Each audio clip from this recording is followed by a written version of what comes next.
السلام عليكم ورحمة الله وبركاته. بسم الله والحمد لله والصلاة والسلام على أشرف رسول الله وعلى آله وصحبه أجمعين، أما بعد، فأعوذ بالله من الشيطان الرجيم. بسم الله الرحمن الرحيم. ولا تقربوا الزنا إنه كان فاحشة وساء سبيلا. صدق الله العلي العظيم. عن عبد الله بن عمر رضي الله عنه أن رسول الله صلى الله عليه وسلم من تشبه بقوم فهو منهم. إيمان مرء لا يكون تكاملا حتى يرى ناسا بإبل مثيلا فيكون مدحوهم وذموهم سواء لم يخش لومة لائم في ذي العلا.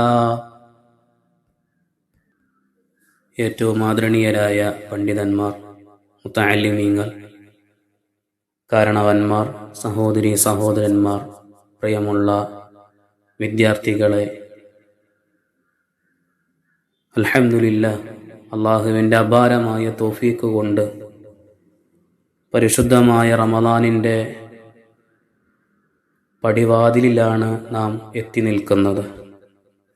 ഏതാനും ചില ദിവസങ്ങൾക്കപ്പുറം പരിശുദ്ധമായ റമളാൻ വിരുന്നെത്തുമ്പോൾ നല്ലതുപോലെ സ്വീകരിക്കാനും സൽക്കരിക്കാനും യജമാനനായ റബ്ബ് നമുക്കെല്ലാവർക്കും തൗഫീഖ് നൽകി അനുഗ്രഹിക്കുമാറാകട്ടെ.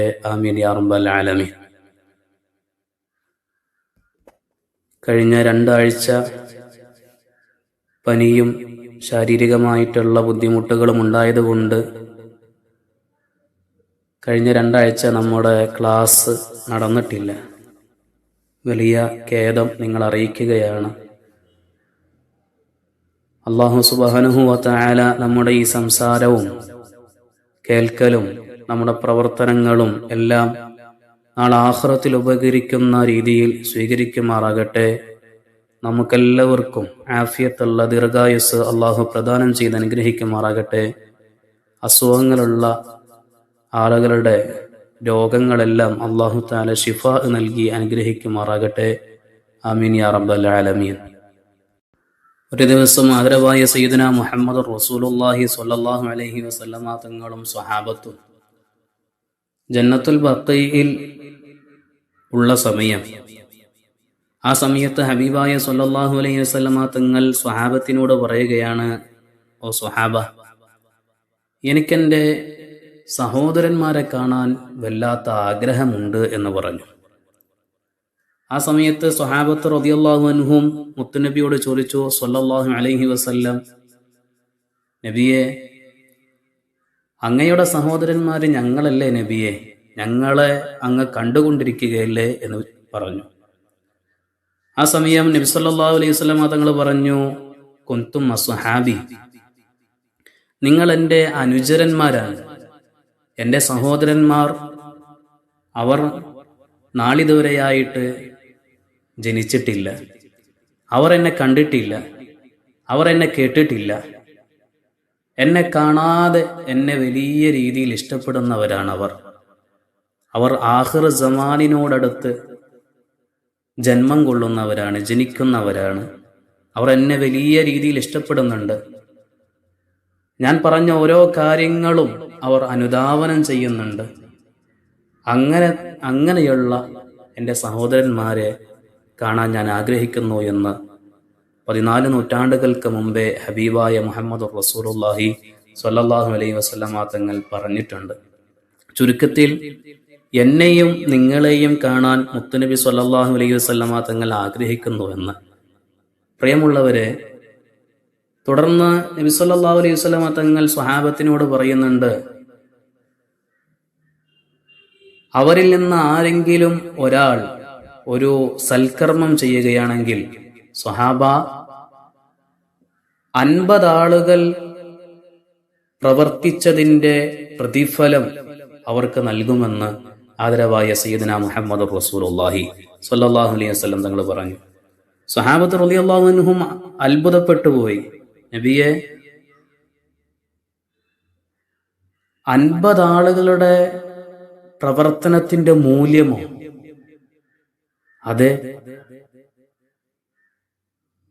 ഞങ്ങളിൽ നിന്നുള്ള 50 ആളുകളുടെ കർമ്മത്തിന്റെ മൂല്യമാണോ? അല്ല, അവരിൽ നിന്നുള്ള 50 ആളുകളുടെ കർമ്മത്തിന്റെ മൂല്യമാണോ? നബി സല്ലല്ലാഹു അലൈഹി വസല്ലം തങ്ങൾ പറഞ്ഞു, 50 മിൻകും, നിങ്ങളിൽ നിന്നുള്ള 50 ആളുകൾ ഒരു സൽക്കർമ്മം പ്രവർത്തിച്ചാൽ എത്രയാണോ കൂലി കിട്ടുന്നത്, അത്രയും കൂലി ആഖിറു സമാനിൽ വരുന്ന ജന്മം കൊള്ളുന്ന ഒരു മനുഷ്യൻ, ആ മനുഷ്യൻ പ്രവർത്തിച്ചാൽ അള്ളാഹു നൽകുന്നതാണെന്ന് നബി സല്ലല്ലാഹു അലൈഹി വസല്ലം തങ്ങൾ പറയാ. നമ്മളിൽ നിന്ന് ആരെങ്കിലും ഒരു സൽക്കർമ്മം ചെയ്താൽ അത് സ്വഹാബത്ത് റളിയല്ലാഹു അൻഹും അവരിൽ നിന്ന് 50 ആളുകൾ പ്രവർത്തിച്ചതിന്റെ കൂലിയാണ് എന്ന്. കൂലികൾ വാരിക്കൂട്ടാൻ നമുക്ക് സാഹചര്യങ്ങളുണ്ട്. സ്വഹാബത്ത് ചോദിച്ചു, എന്തേ നബിയെ ഇത്രയ്ക്കും കൂലി അവർക്ക് വാരിക്കൂരി കൊടുക്കാനുള്ള കാരണം എന്താണ്? നബി സല്ലല്ലാഹു അലൈഹി വസല്ലം തങ്ങൾ പറഞ്ഞു, സ്വഹാബ, നിങ്ങൾ ഈ ജീവിക്കുന്ന ഈ കാലം അത് നന്മയിൽ അധിഷ്ഠിതമായിട്ടുള്ള കാലമാണ്. നന്മ ചെയ്യാൻ നിങ്ങൾക്ക് പ്രയാസമൊന്നുമില്ല. ഈ കാലത്തൊരു തെറ്റ് ചെയ്യാനാണ് പ്രയാസം. എന്നാൽ അവർ ജീവിക്കുന്ന സാഹചര്യം ഒരു നന്മ ചെയ്യണമെങ്കിൽ ഒരുപാട് തിന്മകളെ മറികടന്നുകൊണ്ട് വേണം അവർക്ക് നന്മ ചെയ്യാൻ. നന്മ ചെയ്താൽ തന്നെ ഒരുപാട് പഴികൾ അവർ കേൾക്കേണ്ടി വരും. തിന്മ വ്യാപകമായിട്ടുള്ള സമയമാണ്. അതുകൊണ്ട് നിങ്ങളിൽ നിന്നുള്ള 50 ആളുകളുടെ കർമ്മത്തിന്റെ മൂല്യം അവരിൽ നിന്നുള്ള ഒരാൾക്ക് നൽകുമെന്ന് അഷ്റഫുൽ ഖൽഖ് മുഹമ്മദുർ റസൂലുള്ളാഹി സ്വല്ലല്ലാഹു അലൈഹി വസല്ലം തങ്ങൾ പറയാൻ. അള്ളാഹു നമ്മുടെ കർമ്മങ്ങളെല്ലാം സ്വീകരിക്കുമാറാകട്ടെ, വലിയ പ്രതിഫലം നൽകി അനുഗ്രഹിക്കുമാറാകട്ടെ. മൻ തമസ്സക ബിസുന്നതി ഇൻദ ഫസാദിൽ ഉമ്മത്തി ഫലഹു മിഅതു അജ്റു ഷഹീദ്. കാലങ്ങളെല്ലാം കാലുഷ്യതകളെ കൊണ്ട് നിറയുന്ന സമയത്ത് ആരെങ്കിലും എന്റെ തിരുസുന്നത്തിനെ മുറുകെ പിടിച്ചാൽ ഫലഹു മിഅതു അജ്റു ഷഹീദ്, അവന് 100 ശുഹദാഇന്റെ പ്രതിഫലമുണ്ടെന്ന് ആദരവായ സയ്യിദുനാ മുഹമ്മദുർ റസൂലുള്ളാഹി സ്വല്ലല്ലാഹു അലൈഹി വസല്ലം തങ്ങൾ പറയാം. പ്രിയമുള്ളവരെ, ഞാൻ ഈ സംഭവം പറഞ്ഞത് ഇന്നത്തെ കാലഘട്ടത്തിൽ ഒരു നന്മ ചെയ്യണമെങ്കിൽ വലിയ കഷ്ടപ്പാടാണ്. തിന്മകൾ വ്യാപകമായിട്ടുള്ള ഒരു സാഹചര്യത്തിലാണ് നാം മുന്നോട്ട് പോയിക്കൊണ്ടിരിക്കുന്നത്. ഇന്ന് ഫെബ്രുവരി 13, നാളെ ഫെബ്രുവരി 14. ഫെബ്രുവരി 14 ഒരു പ്രത്യേകതയുണ്ട്. എൻ്റെ പ്രായമുള്ള ഉപ്പമാർക്കും ഉമ്മമാർക്കൊക്കെ ചിലപ്പോൾ ഒരു അവ്യക്തത ഉണ്ടാവും. എന്താണ് ആ സംഭവം, എന്താണ് ആ ദിവസത്തിന്റെ പ്രത്യേകത? പക്ഷെ എൻ്റെ കൂട്ടുകാരായ യുവതികളോടും യുവാക്കളോടും അല്ലെങ്കിൽ നമ്മുടെ മക്കളോടൊക്കെ ഫെബ്രുവരി 14 എന്താണെന്ന് ചോദിച്ചു കഴിഞ്ഞാൽ അവർ പറയും അത് പ്രണയദിനാണ്, വാലന്റൈൻസ് ഡേ ആണ് എന്ന് പറയും. കഴിഞ്ഞ ഒരാഴ്ചയായിട്ട് ഫെബ്രുവരി 7 മുതൽ നമ്മളെ സ്റ്റാറ്റസുകളൊക്കെ പരിശോധിച്ച് നോക്കിക്കഴിഞ്ഞാൽ ഒരു ദിവസം ചോക്ലേറ്റ്, എൻ്റെ സ്നേഹിതൻ എനിക്ക് തന്ന ചോക്ലേറ്റ്, എൻ്റെ ഡിയറസ്റ്റായ തന്ന ചോക്ലേറ്റ് എന്ന്, അല്ലെങ്കിൽ പാവക്കുട്ടി, ഇങ്ങനൊക്കെ പറഞ്ഞിട്ട് നമ്മൾ സ്റ്റാറ്റസുകളെ കാണലുണ്ട്. ഇതിൻ്റെ പിറകിൽ ഒരു സംഭവമുണ്ട്. ഇത് ഫെബ്രുവരി 7 മുതൽ 14 വരെയുള്ള ഒരാഴ്ചക്കാലം അത് പ്രണയിനികളുടെ അവരുടെ ഇഷ്ടങ്ങൾ പരസ്പരം കൈമാറുന്ന ദിവസമാണ്. എൻ്റെ പ്രിയപ്പെട്ട മുസ്ലിം സുഹൃത്തുക്കളോട് ഞാൻ ചോദിക്കുകയാണ്, സഹോദരങ്ങളെ, എവിടെ നിന്നാണ് നമുക്ക് ഈ ഒരു ആചാരം നമ്മുടെ ജീവിതത്തിന്റെ ഭാഗമായത്? നാളെ പല കൂട്ടുകാരും തൻ്റെ പ്രണയിനിക്ക് അല്ലെങ്കിൽ പ്രണയിക്കുന്ന വ്യക്തിക്ക് പരസ്പരം കൈമാറാൻ വേണ്ടിയിട്ട് പലതും കരുതി വെച്ച് നിൽക്കുന്ന ഈ സമയത്ത് എൻ്റെ ഈമാനുള്ള എൻ്റെ ചെറുപ്പക്കാരികളോട് ഞാൻ ചോദിക്കുകയാണ്, ആരാണ് നമുക്കിത് പഠിപ്പിച്ചു തന്നത്?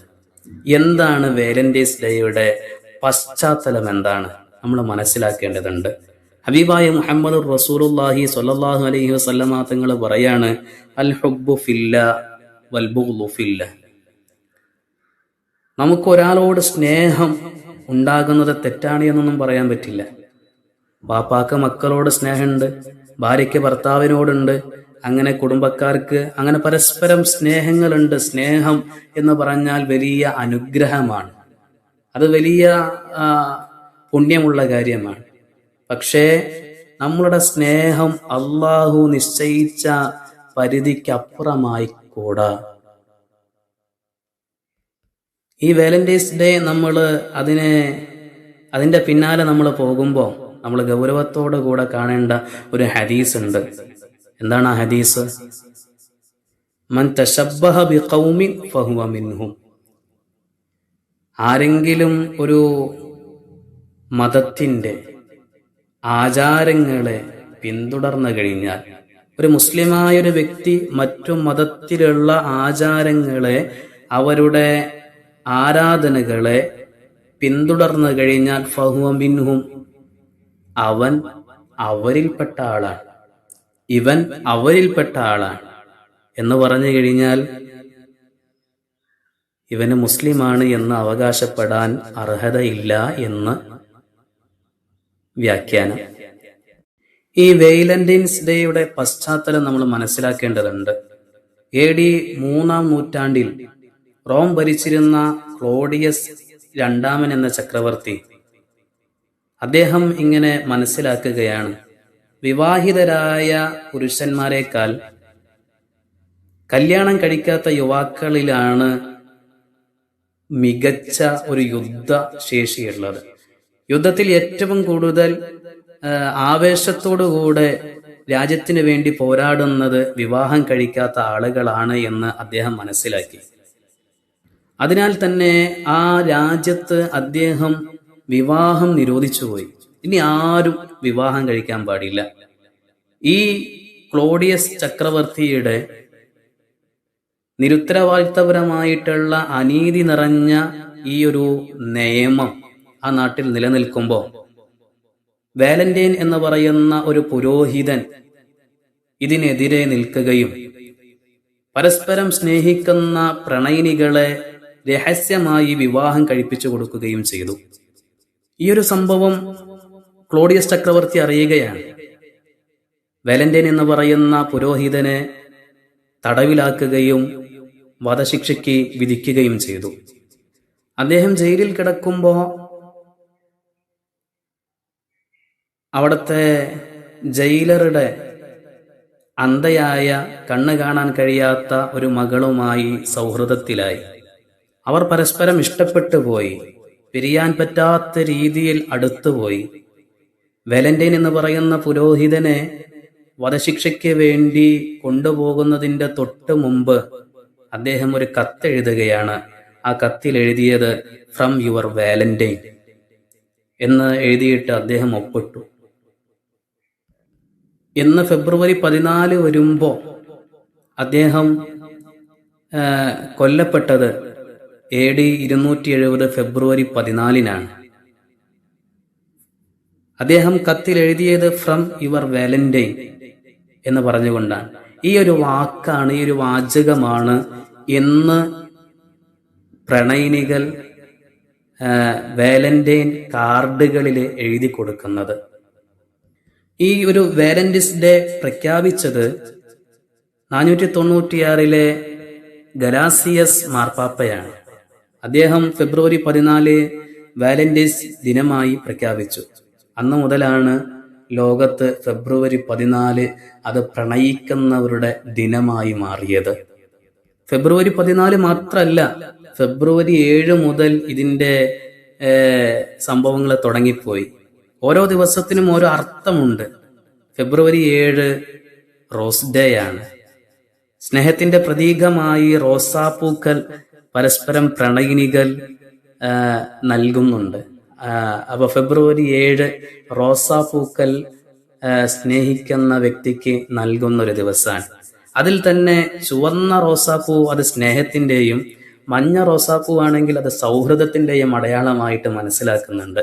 ഞാൻ വെറുതെ പറഞ്ഞു പോകുന്നു. ഇന്ന് നമ്മുടെ രക്ഷിതാക്കൾക്ക് അത് മനസ്സിലാക്കാൻ വേണ്ടിയിട്ട്, അറിഞ്ഞിരിക്കാൻ വേണ്ടിയിട്ട് ഞാൻ വെറുതെ പറഞ്ഞു പോവുകയാണ്.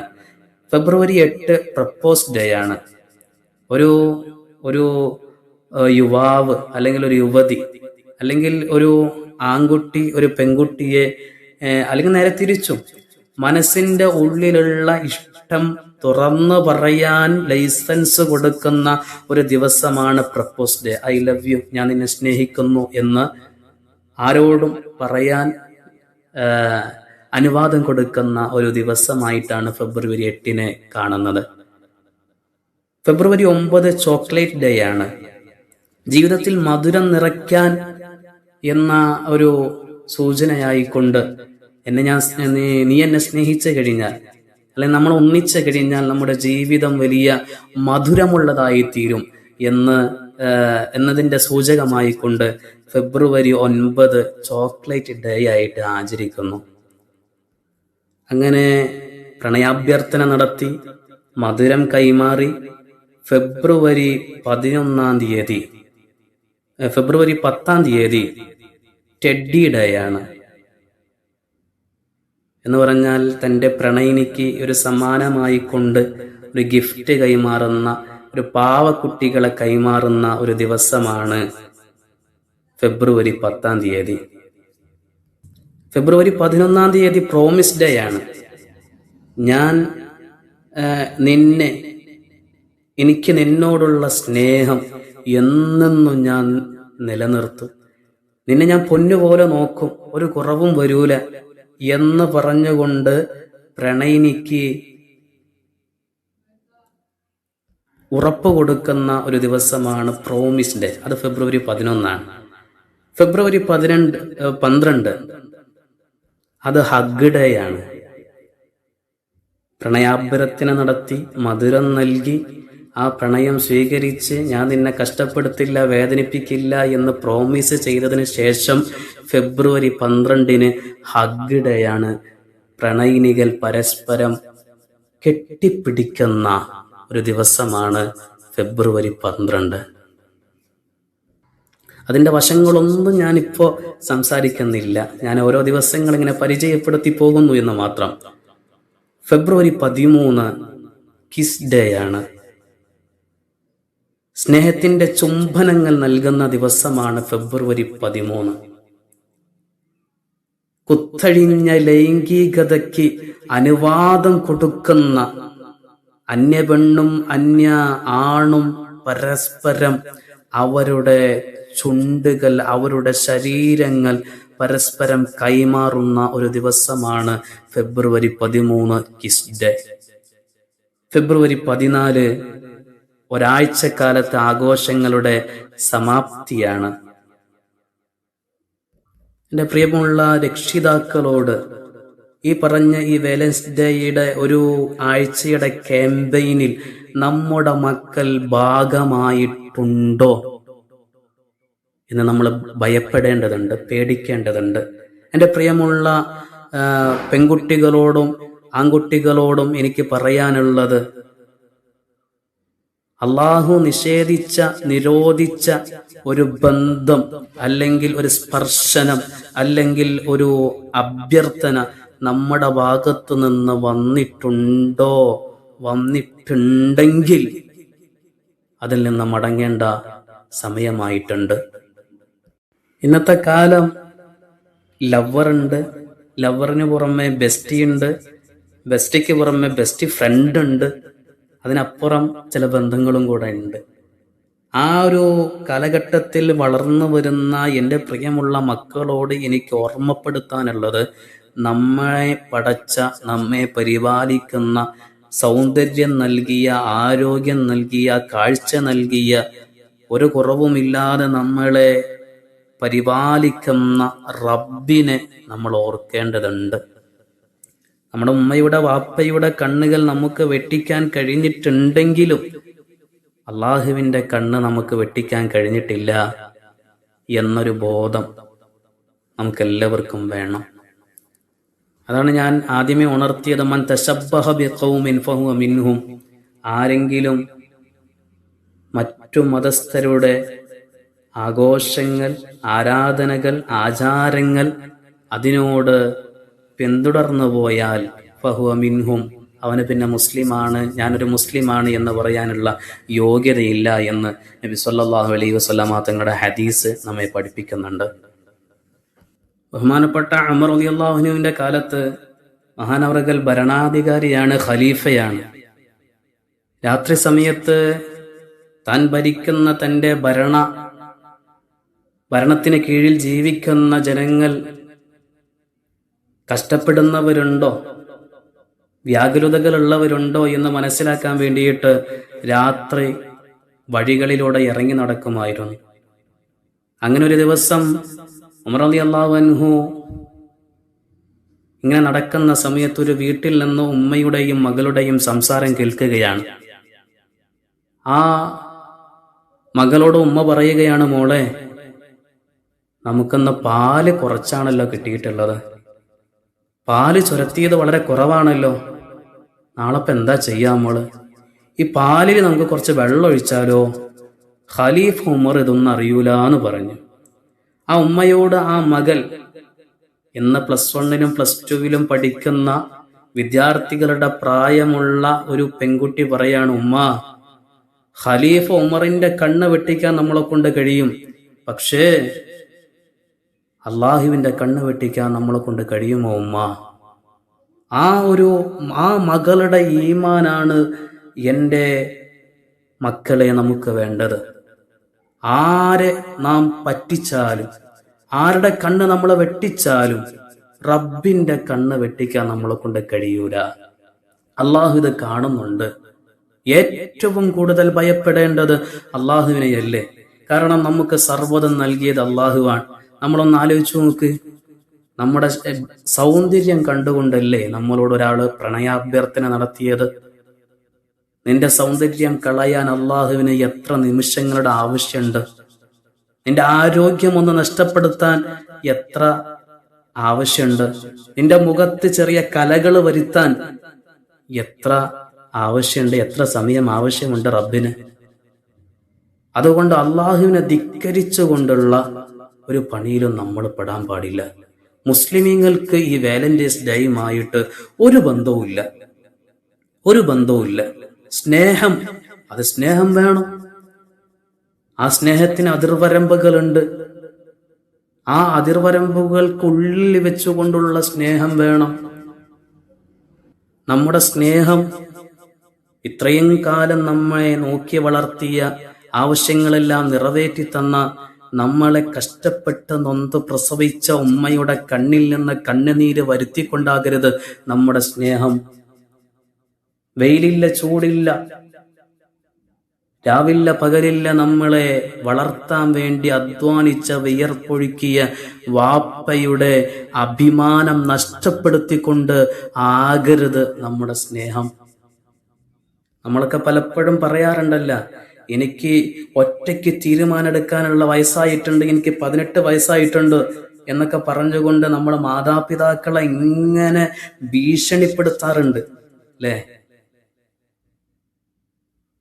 വാപ്പയുടെ ഉമ്മയുടെ കണ്ണിൽ നിന്ന് കണ്ണുനീര് വരുത്തിയിട്ട് ഒരു സംഭവം, ഒരു ബന്ധം നമ്മൾ തുടങ്ങിക്കഴിഞ്ഞാൽ ആ ബന്ധം ഗതി പിടിക്കൂല. നിങ്ങൾക്ക് വിശ്വാസമാകണമെങ്കിൽ ചുറ്റുഭാഗം ഒന്ന് സെർച്ച് ചെയ്തു നോക്ക്. അങ്ങനെ വിവാഹം കഴിഞ്ഞ ആളുകളിൽ നിന്ന് എത്ര ആളുകൾ സന്തോഷപൂർവ്വം ജീവിക്കുന്നുണ്ട് എന്ന് നമ്മളൊന്ന് കുത്തിയിരുന്ന് ആലോചിച്ചാൽ മതി.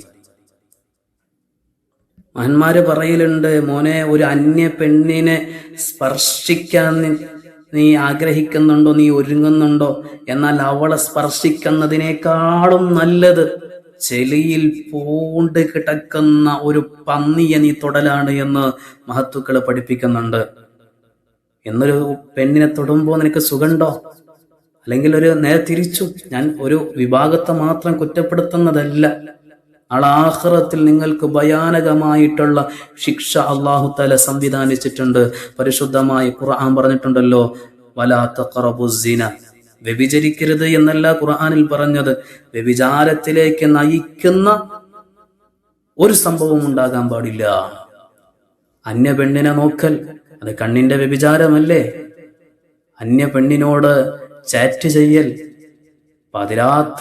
പാതിരാത്രിയുടെ പഴുതിൽ നമ്മൾ പരസ്പരം ചാറ്റ് ചെയ്യുമ്പോൾ അത് വ്യഭിചാരമാണ്. കൈയിന്റെ വ്യഭിചാരമാണ്, നാവിന്റെ വ്യഭിചാരമാണ്, കാലിന്റെ വ്യഭിചാരമാണ്.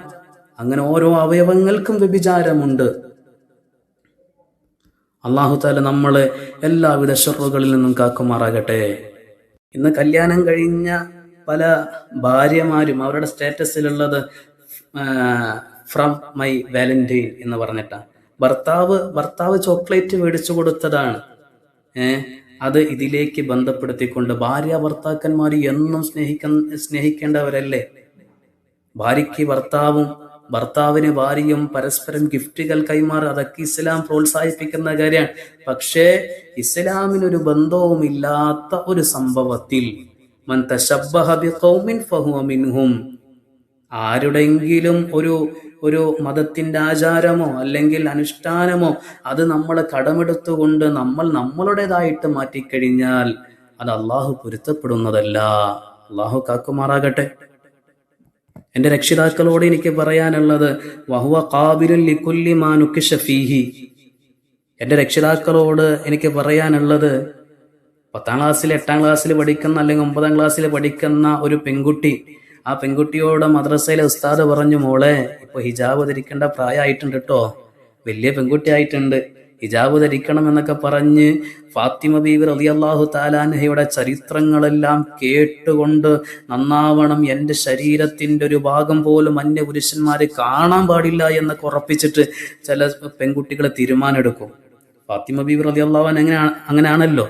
ഞാൻ എപ്പം മരിച്ചു കഴിഞ്ഞാലും എൻ്റെ മയ്യത്ത് രാത്രിയേ എടുക്കാൻ പാടുള്ളൂ, കാരണം എൻ്റെ കഫം പുടവ പോലും അന്യപുരുഷന്മാരെ കാണാൻ പാടില്ല എന്ന് ഫാത്തിമ ബീവി റളിയല്ലാഹു അൻഹ. ഇതാരെ കുറിച്ചാണ് പറയുന്നത്? സ്വർഗം ഉദ്ഘാടനം ചെയ്യുന്ന നേതാവ് ഫാത്തിമത്തു സഹ്റാ റളിയല്ലാഹു അൻഹ. ഈ കുട്ടി നേരെ വീട്ടിലേക്ക് വന്ന് ഉസ്താദിന്റെ നല്ല ക്ലാസ്സും കാര്യങ്ങളൊക്കെ കേട്ട് വീട്ടിലേക്ക് വന്ന് വീട്ടിലെത്തിയപ്പോ താത്ത അവിടെ, ഉമ്മ ഇങ്ങനെ ഉസ്താദിന്റെ ക്ലാസ്സൊക്കെ വെള്ളത്തിലായി. അതിന്റെ കാരണം എന്താണെന്ന് വെച്ച് കഴിഞ്ഞാൽ, ഏതൊരു കുട്ടിയും ഏതൊരു വിദ്യാർത്ഥിയും കുടുംബത്തിൽ നിന്ന് നമ്മുടെ ആ മക്കള് പിൻപറ്റുന്ന സ്വഭാവം നമ്മുടെ വീട്ടിൽ നിന്ന് ഏത് രീതിയിലാണോ അവർ മനസ്സിലാക്കുന്നത് അതുപോലെയായിരിക്കും അവരുടെ പ്രവർത്തനം. ചുമരിൽ ഏത് രീതിയിലാണോ കൊത്തിവെച്ചിട്ടുള്ളത് ആ രീതിയിലായിരിക്കും നമ്മുടെ മക്കളുടെ റിസൾട്ട് ഉണ്ടാവുക. അതുകൊണ്ട് എൻ്റെ വാപ്പമാരും ഉമ്മമാരൊക്കെ നല്ലതുപോലെ ശ്രദ്ധിക്കേണ്ടതുണ്ട്. ഇന്ന് വിവാഹപ്രായം എത്തിയ എൻഗേജ്മെന്റ് കഴിഞ്ഞ നമ്മുടെ പെൺകുട്ടികളെ ഉമ്മാന്റെ ഫോണിക്ക് എൻഗേജ്മെന്റ് കഴിഞ്ഞപ്പോ നിശ്ചയിച്ചു വെച്ച ആ ചെറുക്കം വിളിക്കും, ഉമ്മ നമ്മളെ ആമിനല്ല അവിടെ? ഉണ്ട് മോനെ, എന്താ വിശേഷങ്ങളൊക്കെ?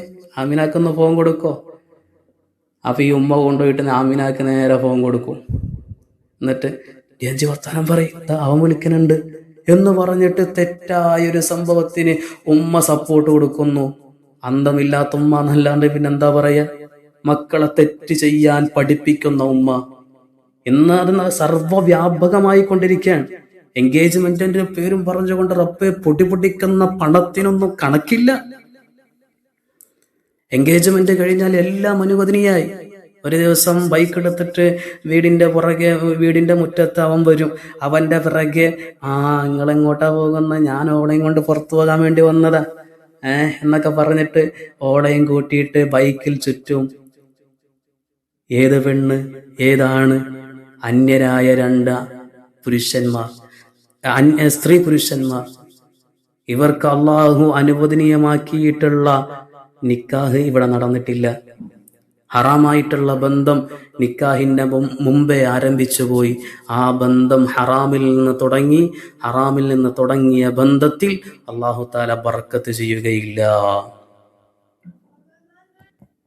പെണ്ണ് കാണാൻ വേണ്ടിയിട്ട് നമ്മളെ വീട്ടിലേക്ക് പുതിയാപ്പള വന്നു കഴിഞ്ഞു കഴിഞ്ഞാല് ഇന്നത്തെ ഒരു പൊതുവെയുള്ള സംസാരം, ഇന്നത്തെ കുട്ടികളല്ലേ, അവർക്ക് പരസ്പരം അങ്ങോട്ടും ഇങ്ങോട്ടും സംസാരിക്കാൻ ഉണ്ടാവുന്നൊക്കെ പറഞ്ഞിട്ടൊരു റൂമിന്റെ ഉള്ളിൽ കുറ്റിയിടും. പാടില്ല. ഒരു അന്യ ആണും ഒരു പെണ്ണും ഒരു സ്ഥലത്ത് തനിച്ചായി കഴിഞ്ഞാൽ ലാ യഖ്ലുവന്ന റജുലുൻ ബിംറഅത്തിൻ ഇല്ലാ കാന സാലിസുഹുമാ അശ്ശൈത്താൻ. ഒരു അന്യാണും ഒരു പെണ്ണും ഒരു റൂമിൽ തനിച്ചായി കഴിഞ്ഞാൽ, ഒരു സ്ഥലത്ത് തനിച്ചായി കഴിഞ്ഞാൽ മൂന്നാമതായി അവരിൽ ശൈത്താൻ ഉണ്ടാകുമെന്ന് ഹബീബുന മുഹമ്മദുർ റസൂലുള്ളാഹി സ്വല്ലല്ലാഹു അലൈഹി വസല്ലം. അതുകൊണ്ട് പെണ്ണിനെ കാണുമ്പോൾ തന്നെ അവർ രണ്ടുപേരും ഒറ്റയ്ക്കാകുന്ന രീതിയിലാകരുത് അവരുടെ സംസാരം. അവരെ രണ്ടുപേരെയും തനിച്ചാക്കരുത്.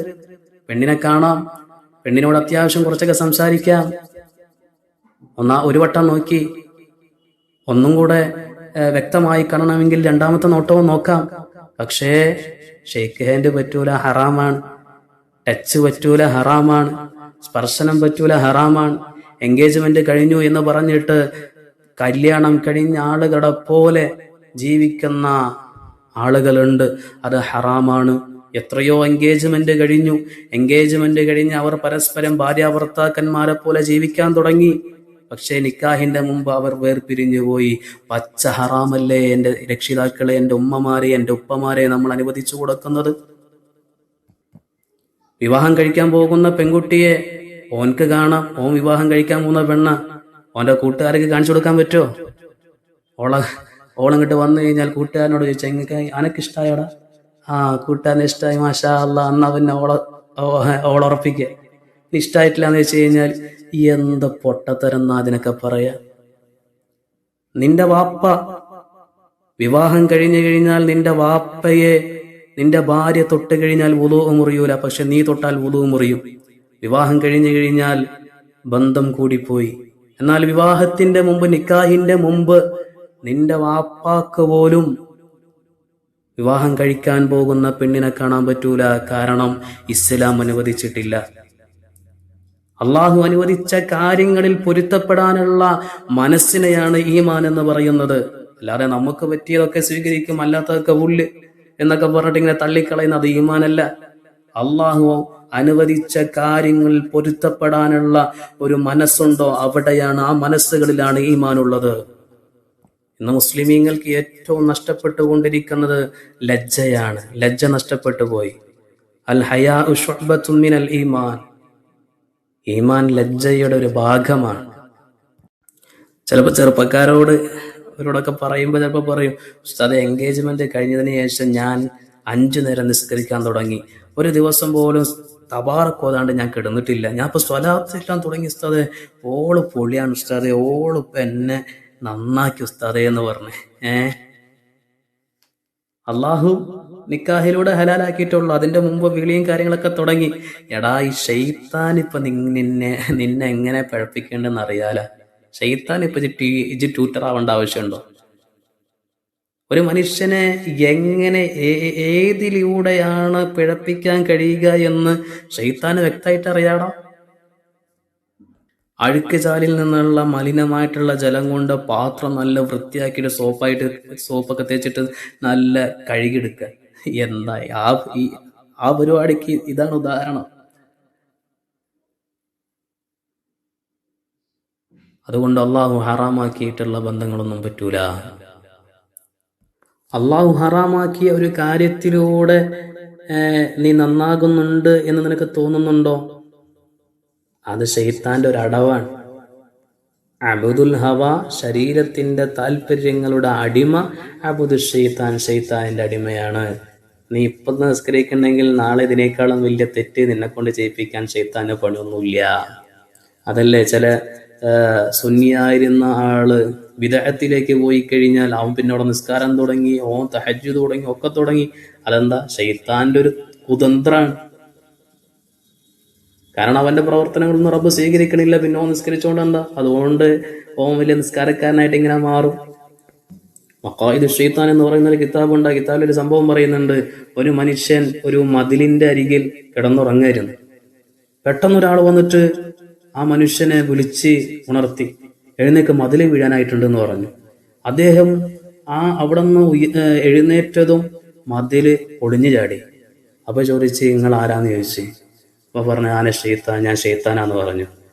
ഈ മനുഷ്യന്റെ പ്രത്യേകത എന്ന് പറഞ്ഞാൽ ഇയാള് ലാനത്തുള്ള ഷെയ്ത്താൻ ഇങ്ങനെ ലാനത്ത് ഇങ്ങനെ ഒരു 100 വട്ടെങ്കിലും ഒരു ദിവസം ഇങ്ങനെ ലാനത്ത് ചെയ്യും. അങ്ങനെ വളരെ കൂടുതലായിട്ട് ലഅനത്ത് ചെയ്യുന്ന മനുഷ്യന്. അപ്പൊ നീ എന്തിനാ എന്നെ രക്ഷിച്ചത്? ഞാൻ ഏറ്റവും വലിയ ശത്രുവായിട്ട് കരുതുന്നത് നിന്നെയാണ്, നിന്നെ ഞാൻ എപ്പോഴും ശപിക്കുന്നുണ്ട് എന്നൊക്കെ ഈ മനുഷ്യൻ പറഞ്ഞു. അപ്പൊ പറഞ്ഞ്, നിങ്ങളോടുള്ള സ്നേഹം കൊണ്ടൊന്നും നിങ്ങളെ വിളിച്ചുണർത്തിയതല്ല, ഈ മതിലെങ്ങാനും പൊളിഞ്ഞാടിയിട്ട് നിങ്ങൾ മരിച്ചു പോയി കഴിഞ്ഞാൽ നിങ്ങൾക്ക് ഷഹീദിന്റെ കൂലി കിട്ടും, അതുകൊണ്ട് അത്ര വലിയ കൂലിയൊന്നും നിങ്ങൾക്ക് കിട്ടണ്ടെന്ന് കരുതിയിട്ട് ഞാൻ വിളിച്ചതാണ്. നമുക്ക് നല്ലതെന്ന് തോന്നുന്ന ചില കാര്യങ്ങൾ അത് ശൈത്താനിന്റെ കുതന്ത്രമാണ് എന്ന് നമ്മൾ മനസ്സിലാക്കണം. ചില ഭാര്യമാരുണ്ടല്ല, ഭർത്താവ് രാത്രി ജോലി കഴിഞ്ഞ് വരുന്ന സമയത്ത് ഭാര്യ കയ്യിലെ തസ്ബീഹുമാലയും അവൾ യൂട്യൂബിൽ ആത്മീയ മജ്ലിസിലുള്ളത്.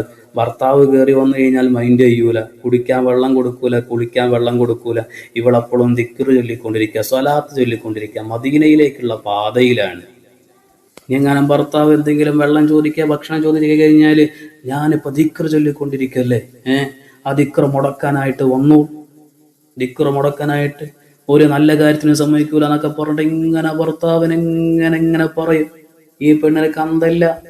കാരണം വെച്ച് കഴിഞ്ഞാൽ ഇവളുടെ ഏറ്റവും വലിയ ആരാധന ഭർത്താവിനോടുള്ള ബാധ്യതകൾ നിറവേറ്റി കൊടുക്കലാണ്. ഇസ്ലാമിനെ ശരിക്കും പഠിക്കേണ്ടതുണ്ട് നമ്മൾ. അതുകൊണ്ട് എൻ്റെ സഹോദരങ്ങളോട്, സഹോദരിമാരോട്, എൻ്റെ പ്രിയമുള്ള മക്കളോട് എനിക്ക് പറയാനുള്ളത്, ഞാൻ എന്നോട് ആദ്യമായി വസിയത്ത് ചെയ്യുന്നു, നിങ്ങളോടും പറയുന്നു, അള്ളാഹുവിനെ പേടിച്ചുകൊണ്ട് നമ്മൾ ജീവിക്കണം കേട്ടോ. അള്ളാഹു നിഷിദ്ധമാക്കിയിട്ടുള്ള ഒരു സന്തോഷവും നമുക്ക് വേണ്ട. അള്ളാഹു നിഷിദ്ധമാക്കിയിട്ടുള്ള ഒരു സന്തോഷവും നമുക്ക് വേണ്ട. അള്ളാഹുവിനെ വഴിപ്പെട്ടുകൊണ്ട് നമ്മൾ ജീവിക്കണം. അള്ളാഹു അനുവദനീയമാക്കിയിട്ടുള്ള കാര്യങ്ങൾ അതിൽ പൊരുത്തപ്പെടുക എന്നുള്ളതാണ്. പറ്റിയത് സ്വീകരിക്കുക, പറ്റാത്തത് തള്ളുക എന്നുള്ളതൊരു വിശ്വാസിയുടെ ഭാഗമാകേണ്ടതല്ല. ഒരു ദിവസം ബഹുമാനപ്പെട്ട അഹ്മദ് ഇബ്നു ഹംബൽ റളിയല്ലാഹു അൻഹു ഒരു കല്യാണത്തിന്റെ സദസ്സിലേക്ക് പോയി. അവിടെ പോയി ഭക്ഷണം കഴിക്കാൻ വേണ്ടിയിട്ടൊക്കെ തയ്യാർ ചെയ്ത് നോക്കുമ്പോൾ ആ കല്യാണ വീട്ടിൽ ഒരു സുറുമക്കുപ്പിയുണ്ട്. നമ്മൾ കണ്ണിലെഴുതുന്ന സുറുമ. ആ കുപ്പി ഉണ്ടാക്കിയത് ഒരു വെള്ളി കൊണ്ടാണ്. ഒരു സുറുമ എന്തിനാണ് വെള്ളി കൊണ്ട്? വെള്ളിയുടെ പാത്രം എന്തിനാ വേണ്ടത്? വെള്ളിയുടെ കുപ്പി എന്തിനാ വേണ്ടത്? അത് ധൂർത്തല്ലേ, അത് അള്ളാഹു ഇഷ്ടപ്പെടാത്ത കാര്യമില്ലേ? ആ കല്യാണ വീട്ടിൽ നിന്ന് തിരിച്ചു പോകുന്ന ഇന്ന് നമ്മൾ ഗാനമേള നടക്കുന്ന ഒരു കല്യാണ വീട്ടിൽ അല്ലെങ്കിൽ പരിപാടിയിൽ ഉസ്താദുമാരെങ്ങാനെങ്ങനെ പോയി കഴിഞ്ഞാൽ രണ്ടാമത്തെ ദിവസം ഉസ്താദ്മാര് പള്ളിയിൽ ജോലി നോക്കേണ്ട ആവശ്യമില്ല അല്ലേ? അങ്ങനത്തെ ഒരു സാഹചര്യം. ബഹുമാനപ്പെട്ട അഹ്മദ് ഇബ്നു ഹംബൽ റളിയല്ലാഹു അൻഹു ഭക്ഷണം കഴിക്കാതെ തിരിച്ചു പോന്നു. ഇതാണ് ഈമാൻ. അള്ളാഹു അനുവദിച്ച കാര്യങ്ങളിൽ മാത്രം പൊരുത്തപ്പെടുക. അതുകൊണ്ട് സഹോദരങ്ങളെ, എൻ്റെ പ്രിയമുള്ള മക്കളെ, ഒരു അന്യ പെണ്ണിനോടും അനാവശ്യമായിട്ടുള്ള ബന്ധം നമുക്ക് പാടേയില്ല. സ്പർശനം പാടില്ല, അനാവശ്യമായിട്ടുള്ള സംസാരം പറ്റൂല, ചാറ്റിങ് പറ്റൂല. ഇതൊക്കെ അല്ലാഹു തആല ഹറാമാക്കിയ കാര്യമാണ്. നമ്മൾ നന്നായി സൂക്ഷിക്കുക വേണം. ബഹുമാനപ്പെട്ട ഇബ്നു ഉമർ റളിയല്ലാഹു അൻഹു അവിടുത്തെ ശിഷ്യന്മാരോട് ഒരു ഉപദേശം കൊടുക്കുന്നതായി കിതാബിൽ രേഖപ്പെടുത്തുന്നതായി കാണാം. അവിടുത്തെ ശിഷ്യന്മാരോട് പറയാ, ഒരു സ്ത്രീ ഒരു കസാരയിൽ ഇരുന്ന് കഴിഞ്ഞാൽ ആ കസാരയിൽ നിന്ന് ആ സ്ത്രീ എഴുന്നേറ്റ് കഴിഞ്ഞാൽ ഉടനെ ആ കസേര പോയി ഇരിക്കരുത് കേട്ടോ. കാരണം ആ സ്ത്രീ ഇരുന്നതിൻ്റെ ചൂട് ആ കസാരയിലുണ്ടാവും. ആ ചൂട് മാറിയതിന് ശേഷമേ ആ കസാരയിൽ പോയി ഇരിക്കാവൂ എന്ന് ബഹുമാനപ്പെട്ട ഇബ്നു ഉമർ റളിയല്ലാഹു അൻഹു അവിടുത്തെ ശിഷ്യന്മാരെ പഠിപ്പിക്കാൻ എത്രമാത്രം സൂക്ഷ്മതയാണ് മഹാന്മാര് വെച്ച് പുലർത്തിയത്. എൻ്റെ പ്രിയമുള്ള മക്കളോട് പറയാൻ, പ്രിയമുള്ള ആൺകുട്ടികളെ, ഒരു പെൺകുട്ടി നമ്മളോട് പ്രണയാഭ്യർത്ഥന നടത്തി.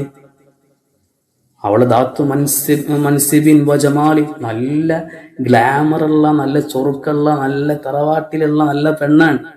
ആ സമയത്ത് അള്ളാഹു ഇഷ്ടപ്പെടാത്ത ഒരു അഭ്യർത്ഥന നടത്തിയിട്ട് അനാവശ്യമായിട്ടുള്ള പ്രവർത്തനങ്ങൾക്ക് നീ പോകുമ്പോൾ അവളോട് നീ പറയാണ്, വാട്സപ്പിൽ ഒരു മെസ്സേജ് ഐ ലവ് യു എന്ന് പറയുമ്പോൾ നീ കൊടുക്കേണ്ട മറുപടി ഇന്നി അഖാഫുല്ലാ, ഞാൻ അള്ളാഹുവിനെ പേടിക്കുന്നുണ്ട്, അതുകൊണ്ട് ഞാൻ ഇതിനില്ല എന്ന് നീ പറയുകയാണെങ്കിൽ നിനക്ക് അർശിന്റെ തണലുണ്ടെന്ന് സയ്യിദുനാ മുഹമ്മദ് റസൂലുള്ളാഹി സ്വല്ലല്ലാഹു അലൈഹി വസല്ലം.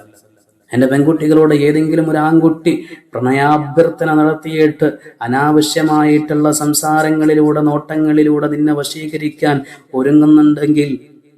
നീ പറയേണ്ടത് ഇന്നി അഖാഫുല്ലാ, ഞാൻ അള്ളാഹുവിനെ പേടിക്കുന്നു, അതുകൊണ്ട് ഈ പരിപാടിക്ക് ഞാനില്ല എന്ന് പറഞ്ഞിട്ട് അവന്റെ വാട്സപ്പ് ചാറ്റ് ഒന്ന് ബ്ലോക്ക് ചെയ്ത് കഴിഞ്ഞാൽ, അല്ലെങ്കിൽ അവന്റെ പ്രണയാഭ്യർത്ഥന റിജക്റ്റ് ചെയ്ത് കഴിഞ്ഞാൽ നിനക്ക് അർശിന്റെ തണലുണ്ട് എന്ന് അഷ്റഫുൽ ഖൽഖ് മുഹമ്മദുർ റസൂലുള്ളാഹ്.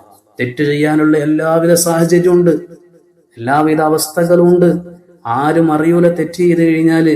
ആ സമയത്ത് ആരെങ്കിലും ഇന്നി അഖാഫുല്ലാ, എൻ്റെ റബ്ബ് ഇത് കാണുന്നുണ്ട്, എൻ്റെ റബ്ബിനെ ഞാൻ പേടിക്കുന്നു എന്ന് പറഞ്ഞുകൊണ്ട് ആ തെറ്റിനെ മാറ്റി നിർത്തി കഴിഞ്ഞാൽ അവൻ അർശിന്റെ തണലുണ്ടെന്ന് സയ്യിദുനാ മുഹമ്മദുർ റസൂലുള്ളാഹി സ്വല്ലല്ലാഹു അലൈഹി വസല്ലം തങ്ങൾ പറയാൻ.